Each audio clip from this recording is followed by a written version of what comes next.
ಬಳ್ಳಾರಿ ಜಿಲ್ಲೆಯ ಹರಪನಹಳ್ಳಿ ತಾಲೂಕಿನ ಒಂದು ಹಳ್ಳಿ. ತಂದೆ ಅಡವಿಯಪ್ಪ, ತಾಯಿ ನೀಲಮ್ಮ. ನಿಜಲಿಂಗಪ್ಪನವರು ಹುಟ್ಟಿದ್ದು ಈ ಮನೆಯಲ್ಲಿ 1902 ಡಿಸೆಂಬರ್ 10ರಂದು. ಕಲ್ಲೇಶ್ವರನ ಗುಡಿಯಲ್ಲಿ ಪ್ರಾಥಮಿಕ ಶಿಕ್ಷಣ.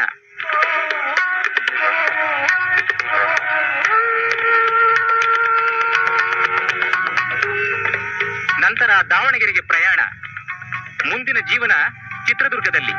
ಈ ಕಾರ್ಯ ಸತ್ಯಾಗ್ರಹ ಈಚಿನ ಮರ ಕಡಿಯೋದು ಅಂತ ಅಲ್ಲಿ ಶುರು ಮಾಡಿದ್ವಿ. ಫಸ್ಟ್ ಟೈಮ್ ಸ್ಟೇಟ್ ನಲ್ಲಿ ಇಲ್ಲಿ ಶುರು ಮಾಡಿದ್ವಿ. ಸ್ವಾತಂತ್ರ್ಯ ಚಳವಳಿಯಲ್ಲಿ ಸಕ್ರಿಯವಾಗಿ ಪಾಲ್ಗೊಂಡ ನಿಜಲಿಂಗಪ್ಪನವರು ಕರ್ನಾಟಕ ಏಕೀಕರಣದಲ್ಲಿ ವಹಿಸಿದ ಪಾತ್ರ ಅನನ್ಯವಾದುದು. 1947ರಲ್ಲಿ ಸ್ವಾತಂತ್ರ್ಯ ಬಂದ ನಂತರ ಏಕೀಕರಣದ ಹೋರಾಟ ತೀವ್ರ ಸ್ವರೂಪ ತಾಳುತ್ತದೆ. ನಾಡಿನ ಅನೇಕ ಸೃಜನಶೀಲರೊಂದಿಗೆ, ಸಾಹಿತಿಗಳೊಂದಿಗೆ ನಿಜಲಿಂಗಪ್ಪನವರು ಭಾಷಾವಾರು ಪ್ರಾಂತ ರಚನೆಗೆ ತಮ್ಮನ್ನು ತಾವು ತೊಡಗಿಸಿಕೊಂಡರು. ಕರ್ನಾಟಕ ಎಷ್ಟೊಂದು ವಿಭಾಗ ಆಗೋಗುತ್ತದೆ.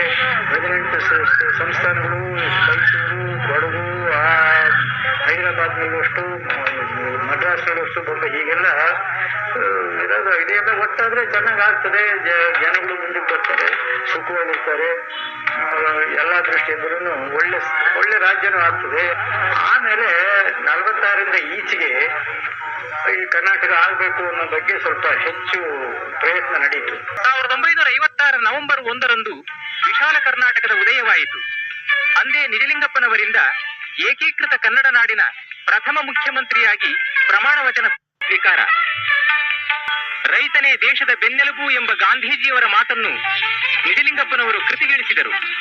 ಅವರ ಅಧಿಕಾರಾವಧಿಯಲ್ಲಿ ನೀರಾವರಿ, ವಿದ್ಯುತ್ ಮತ್ತು ಕೃಷಿ ಕ್ಷೇತ್ರಗಳಿಗೆ ವಿಶೇಷ ಆದ್ಯತೆ ದೊರೆಯಿತು. ನಿಜಲಿಂಗಪ್ಪನವರ ಕಾಲದಲ್ಲಿ ಆಗಿರುವ ಶರಾವತಿ ಯೋಜನೆ ನಮ್ಮ ನಾಡಿನ ಹೆಮ್ಮೆಯ ಸಾಧನೆ. ಕೃಷ್ಣಾ ಮೇಲ್ದಂಡೆಯಂತಹ 6 ಬೃಹತ್ ನೀರಾವರಿ ಯೋಜನೆಗಳು ಅವರ ಅಧಿಕಾರಾವಧಿಯಲ್ಲಿ ರೂಪುಗೊಂಡವು. ಕಾವೇರಿ ನೀರು ತಂದು ಬೆಂಗಳೂರು ನಗರದ ನೀರಿನ ಬವಣೆಯನ್ನು ನೀಗಿದ ಶ್ರೇಯಸ್ಸು ನಿಜಲಿಂಗಪ್ಪನವರಿಗೆ ಸಲ್ಲುತ್ತದೆ. ಸ್ವಾತಂತ್ರ್ಯ ಹೋರಾಟಗಾರರು ಮತ್ತು ವೃದ್ಧ ಕೃಷಿ ಕಾರ್ಮಿಕರಿಗೆ ಪಿಂಚಣಿ ಯೋಜನೆ ಆರಂಭಿಸಿದವರು ನಿಜಲಿಂಗಪ್ಪನವರು.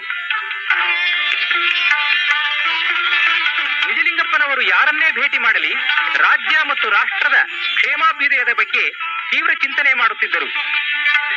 ಸ್ಥಳೀಯ ಸಂಪನ್ಮೂಲಗಳ ಬಳಕೆಯ ಬಗ್ಗೆ ನಿಜಲಿಂಗಪ್ಪನವರಿಗೆ ತಮ್ಮದೇ ಆದ ವಿಚಾರಗಳಿವೆ. ನಿಜಲಿಂಗಪ್ಪನವರು ತಮ್ಮ ಸರಳ, ನೇರ ನುಡಿ ಮತ್ತು ಕೃತಿಗಳಿಂದ ರಾಷ್ಟ್ರ ಮತ್ತು ನವಕರ್ನಾಟಕದ ಇತಿಹಾಸ ನಿರ್ಮಾಣಕ್ಕೆ ತಮ್ಮ ಜೀವನವನ್ನೇ ಮುಡಿಪಿಟ್ಟಿದ್ದಾರೆ.